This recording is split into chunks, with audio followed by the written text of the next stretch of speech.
Halo semuanya, selamat datang channel SM Media dengan gue Erwin yang seperti biasa akan memberi kalian referensi racun kalau kalian doyan dengan proses produksi konten kreatif. So, kalau kalian doyan dengan fotografi ataupun videografi, nggak perlu ragu, langsung aja subscribe dan aktifin tombol notifikasinya biar nggak ketinggalan update-update terbaru dari kita. Dan kali ini gue lagi nyoba setup yang agak berbeda ya, yang lebih cozy gitu kan buat kita sambil ngobrol untuk beberapa pembahasan-pembahasan yang mungkin sifatnya agak ngobrol doang gitu, kayak talk aja dulu kali ya. Tapi ya di sini dengan setup yang agak berbeda dan gua harap kalian tetap suka lah gitu. Tapi nanti kalau misalkan kalian gak suka ya kita akan rombak lagi gitu ya. Oke, jadi di video ini gua pengen bahas sesuai dengan judulnya tentang kenapa Fujifilm adalah kamera terbaik. Tapi di sini gue pengen kasih note dulu ke kalian kalau memang judul dan thumbnailnya memang sengaja gue bikin agak men-trigger ya. Kalau misalkan kalian memang tertrigger gitu kan. Jadi sebenarnya ini konsep series, konsep yang gue akan bikin beberapa video lanjutan lagi, bukan cuma satu video doang. Dan gue nggak percaya kalau ada yang namanya kamera terbaik secara konkret gitu ya, kamera terbaik untuk segala hal. Enggak, gue nggak percaya dengan hal tersebut. Tapi gue yakin, gue juga percaya gitu kalau misalkan pasti ada kamera yang terbaik untuk kita sendiri gitu. Jadi mungkin akan berbeda-beda kamera yang terbaik untuk gue, kamera yang terbaik untuk kalian, atau kamera yang terbaik untuk mereka gitu kan. Jadi di sini bisa berbeda-beda dan itulah tujuan dari series ini, series tentang kamera terbaik gitu. Dan ya kali ini gue pengen bahas soal Fujifilm dulu. Gue pengen jabarin kenapa kira-kira orang tuh bisa berpikir kalau Fujifilm adalah kamera terbaik. Apa perspektif mereka yang membuat berpikir kalau kamera Fujifilm adalah kamera yang terbaik. Dan ini harusnya video yang gampang karena kita juga berada di tim Fuji gitu ya. Muncrat banget tuh tadi gue. Tapi ya itu intinya gue juga pengen start dengan video yang cukup mudah gitu pembahasannya karena barang yang kita pakai banget juga, kita juga tim Fuji gitu kan. Tapi nanti kedepannya gue pengen bikin juga kenapa Sony kamera terbaik, kenapa Canon kamera terbaik, kenapa Lumix kamera terbaik, kenapa Nikon kamera terbaik, dan berbagai semacamnya. Kayak bahasa gue salah deh. Ya, pokoknya itu yang pengen gue bahas. Kenapa satu brand adalah kamera yang terbaik. Kita coba tangkep perspektif dari fanboy brand-brand tersebut. Tapi disclaimer dulu, gue bahas ini nggak secara general dari brand tertentu ya. Kenapa mereka brand terbaik gitu. Gue bahas berdasarkan real experience gue juga dengan kamera-kamera yang pernah gue coba dari brand tersebut. Jadi kayak di sini gue bahas tentang bagaimana perspektif gue mengatakan Fujifilm itu adalah kamera terbaik. Tapi tidak menyamaratakan semua kamera Fujifilm adalah kamera seperti yang gue jabarkan di sini gitu. Jadi ya berdasarkan kamera yang udah pernah gue coba. Nanti juga kedepannya begitu dengan brand-brand yang lain. Nah di sini untuk Fujifilm gue berlandaskan kamera ini Fujifilm X-S10, Fujifilm X-T4 yang lagi kita pakai buat syuting sekarang, dan Fujifilm X-T3 sama Fujifilm X-T30 yang gue pernah pakai juga dan harusnya masih ada. Kenapa di situ nggak ada ya? X-T30 dipakai prop, oh di sebelah buat B-roll. Nah itu, jadi kita berdasarkan kamera-kamera tersebut. Nah yang menarik Fujifilm ini menurut gua, kenapa dia bisa dikatakan jadi kamera terbaik? Balik lagi dari perspektif orang-orang tertentu gitu, dan termasuk kita dengan workflow YouTube kita gitu, dengan workflow ST Media. Karena sebenarnya gini, sebenarnya menarik. Jadi dia terbaik, tapi dia bukan yang terbaik. Asik, gue lagi sok-sok paradoks dulu gitu di sini ya. Jadi kenapa dia adalah pilihan terbaik kita untuk bikin produksi YouTube? Alasannya adalah karena dia itu serba tengah-tengah. Jadi dia nggak jelek banget dan dia juga nggak bagus banget di satu sisi gitu. Jadi serba, mungkin bahasa kasarnya serba kentang, bukan bahasa kasar ya, mungkin bahasa yang kurang pasnya atau kurang enak didengar, kentang gitu, serba kentang. Tapi di sini serba kentangnya itu dalam artian bagus gitu. Jadi dia bukan yang paling bagus, tapi bukan yang buruk juga. Oke, gue akan kasih contoh aja langsung. Jadi yang pertama kayak kita ngomongin soal user interface-nya dulu, user experience menggunakan kamera-kamera Fuji. Gue bisa bilang dia bukan yang paling bagus. Gue akan bilang yang paling bagus Canon gitu, user experience-nya. Kamera-kamera Canon untuk user experience sampai sekarang gak ada yang ngalahin. Bagus banget. Sony udah bikin UI baru pun, itu sama Canon masih jauh banget. Dan Sony menurut gue ya, dengan UI barunya pun, ya masih cukup rumit sebenarnya. Tapi rumitnya itu ya memang karena dia menyelipkan banyak fitur-fitur di dalam menu-menunya itu. Jadi ada menu di dalam menu gitu yang membuatnya semakin rumit. Dan gue merasa Fujifilm di satu sisi, walaupun dia ya UI-nya mungkin kayak dari segi touch-nya juga dia sekarang udah kalah sama Sony. Kayak kalau kita masuk ke menu, dia nggak bisa di touchscreen gitu. Dia touch-nya ya lebih ke di posisi depannya ini aja. Tapi mudah gitu untuk dipelajari. Nggak sesusah user experience-nya Sony gitu. Jadi dia nggak sebagus Canon memang, tapi nggak sesusah Sony gitu. Jadi di middle lah gitu, nggak yang paling bagus, nggak yang jelek juga. Lalu kalau kita berbicara soal spesifikasi juga demikian. Gue bisa bilang Fujifilm ini menarik karena dia waktu mulai zamannya X-T3 ya. Gue mulai lirik itu pas masuk zamannya X-T3 sampai ke sekarang juga mereka semakin improving. Tapi yang gue rasain, dia dari segi video, spesifikasi video yang dibawa itu oke banget gitu. Bukan yang terbaik, tapi dia mendekati spesifikasinya Lumix. Dulu ketika kita berbicara Sony APS-nya bahkan masih kurang banget ya. Kalau full frame-nya kan sekarang udah bawa XAVCS, XAVCHS, XAVCSI kan udah banyak gitu. Tapi dulu itu Sony cuman XAVCS doang gitu dengan format video ya udah begitu-begitu doang.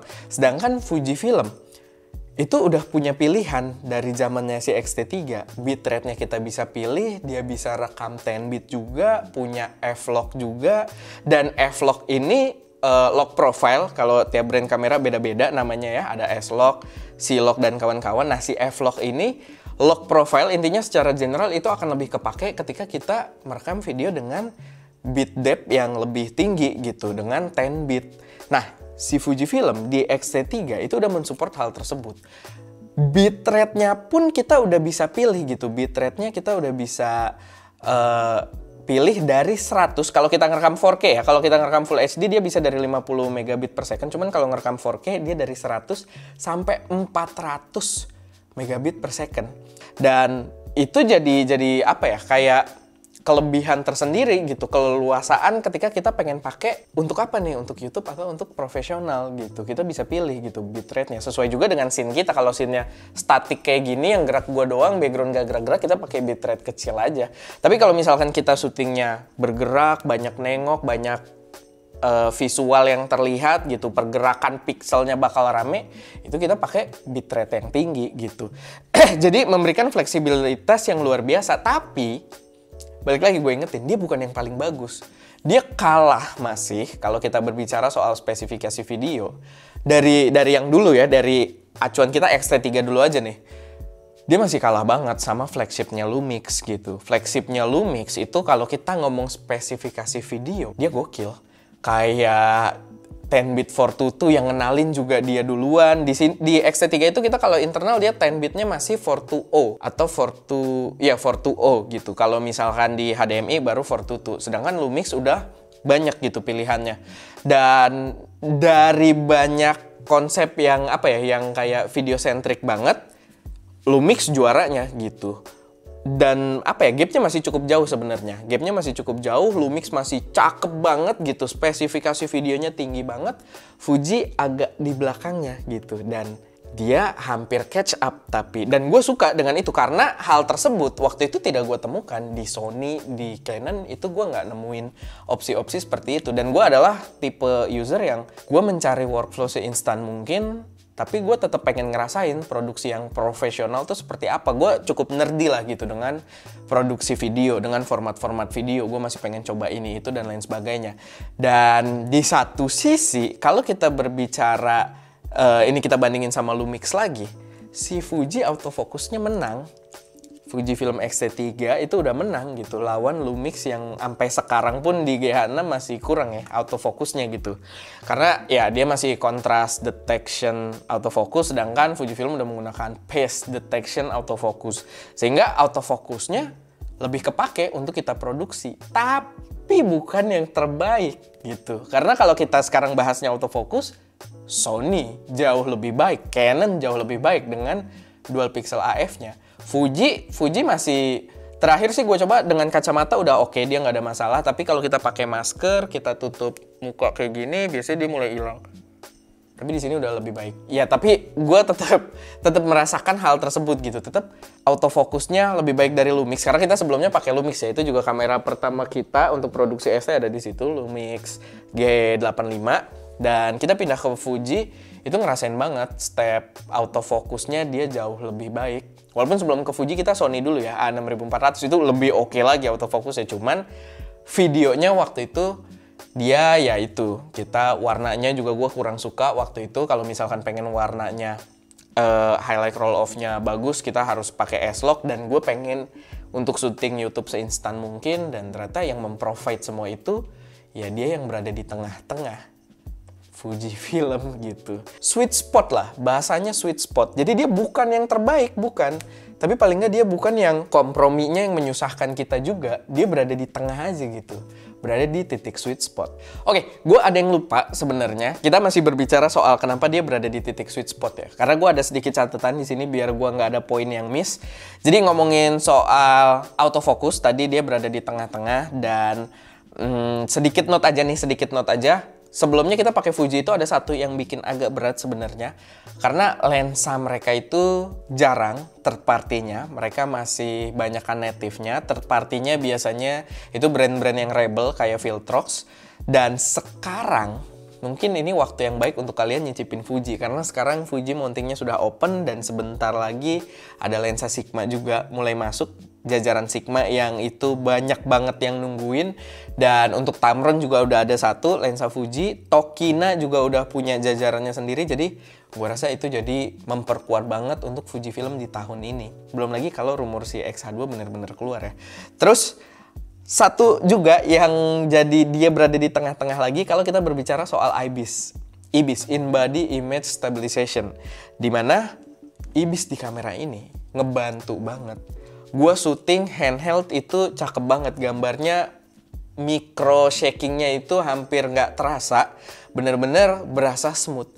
Tapi dia belum sampai di kelasnya Lumix. Masih gimana ya? Gue juga nggak ngerti deh. Soalnya dia udah tertinggal agak lama. Maksudnya Lumix dari zaman kita pakai G85 itu udah bagus banget IBIS-nya.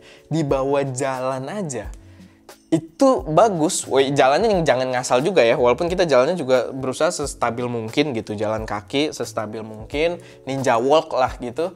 Itu bagus banget di G85. Kalau di sini masih cukup challenging. Paling enggak kalau kita diem atau kita nengok-nengok itu dia aman banget. Kita bawa jalan coba se-steady mungkin dia mulai agak kelihatan micro shake-nya. Bukan yang terbaik, tapi tetap kepake banget. Terutama di X-T10 ini ya. Kalau kita ngomong X-T3 dia nggak ada IBIS-nya. Ada di X-T4 yang kita pakai sekarang sama X-T10 ini. Kepake banget, tapi belum di levelnya Lumix. Tapi kalau kita bandingin dengan IBIS-nya Sony, terutama di ya sama aja lah kalau mau di full frame atau di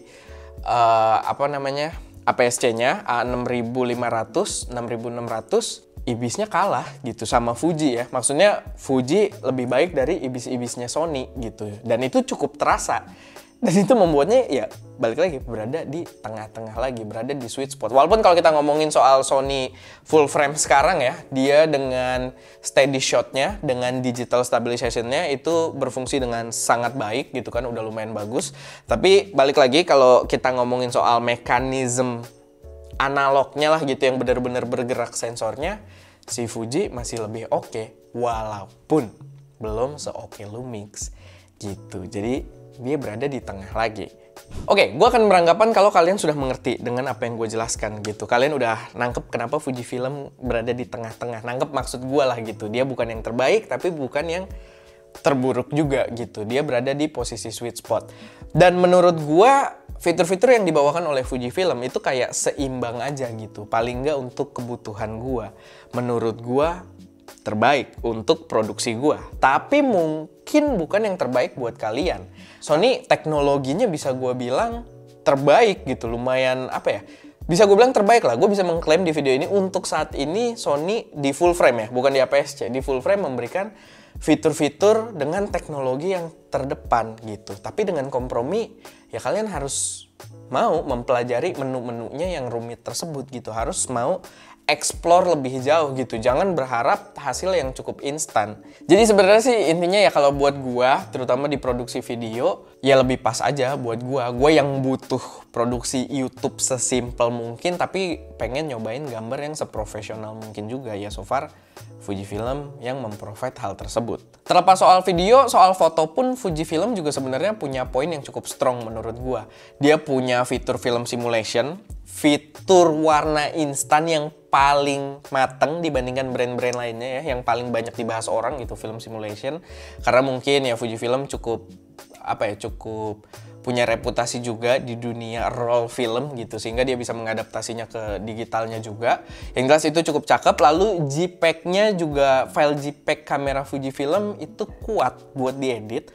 Dan yang gua tahu beberapa temen gua yang memang produksi untuk dunia wedding ya, untuk dunia weddingnya yang pakai Fujifilm, mereka sering banget memanfaatkan yang namanya film simulation dan juga file JPEG-nya untuk langsung instan dikasih ke si klien di hari H ketika acara wedding tersebut. Kebutuhannya adalah untuk si kliennya posting sosial media pastinya gitu ya. Tapi ya itu akan sangat membantu gitu dengan film simulation yang agak analog look gitu, dipakai buat weddingan, lalu hasilnya dengan JPEG-nya aja langsung cakep masuk ke Lightroom, bisa di retouch dengan cakep lagi. Yaitu jadi kelebihan juga, dan memang banyak gitu yang dari kamera Fujifilm itu bisa langsung kasih file untuk kliennya share ke sosial media. Lalu buat teman-teman fotografer yang doyan dengan tema-tema klasik, ya kita udah jelas kalau Fujifilm kameranya sendiri juga fotogenik gitu buat tema-tema klasik kayak X-T3, X-T4, X-T30 Mark II, kecuali si X-S10 aja yang modelnya udah agak lebih biasa gitu ya, nggak seklasik kamera-kamera sebelumnya. Tapi ya itu bisa jadi poin plus juga buat teman-teman yang mungkin pengen terlihat seperti hipster atau yang suka masuk ke fotonya juga, foto OOTD atau semacamnya. Nah, kamera Fujifilm itu cakep buat nongol di situ. Nah, lanjut lagi, gue pengen balik lagi ke sweet spotnya, karena kalau kita berbicara soal sweet spot lagi, sweet spotnya ini dia masuk lagi sampai ke harganya. Karena gini, dia kamera crop sensor APS-C gitu, jadi dia membawa harga yang menurut gue untuk X-T30, X-T3, X-T4, X-S10 ini, menurut gue harga dengan fitur yang ditawarkan tuh lumayan sweet spot lah gitu, lumayan masih cukup terjangkau, karena ya dia membawa prosesor yang tidak perlu sekuat itu juga, karena sensornya juga ya seukuran APS-C aja.